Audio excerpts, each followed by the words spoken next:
मित्रांनो, स्मशानभूमी मृत्युमुखी पडलेल्या माणसांना, लोकांना एक आधार देते आणि मुक्ती देखील देण्याचं ते काम करत असते.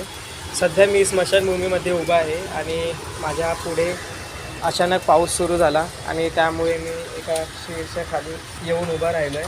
इथे बराचसा धूर जो आहे तो निर्माण झाला आहे, कारण की मला वाटतं की आत्ताच बऱ्याच लोकांचं कार्य झालं आहे आणि त्यामुळेच हा धूर जो आहे तो इतक्या मोठ्या प्रमाणावर दिसतो आहे, निघतो आहे बाहेर. थँक गॉड पाऊस थांबलेला आहे.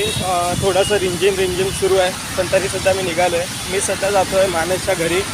त्याचा गणपती मी बनवतो आहे आणि आज आम्हाला त्याला कलर करायचं आहे. सो ऑलमोस्ट काम जे आहे ते झालं आहे. जाऊन मी तुम्हाला दाखवतो की किती काम झालं आहे आणि मी कशा प्रकारे गणपती बनवलं आहे. आधी हे बघा, इथे मानस आहे, कस्तुरी आहे आणि हा माझा मित्र सौरभ विचारे, जो की एक रील स्टार आहे. तुम्ही जाऊन त्याला फॉलो करू शकता. सांग रे, आयडी सांग तुझी. नको आयडी. का रे? मी प्रमोशन नाही करत. इथे आहे आपला सुंदर असा गणपती बाप्पा. खाली शिंपली आहे आणि ही सोंड बघा किती सुंदर दिसते आहे.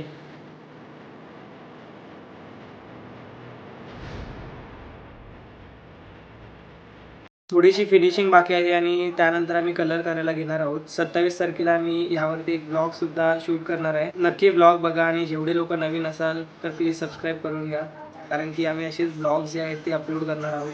Thank you so much for watching. Bye bye, take care.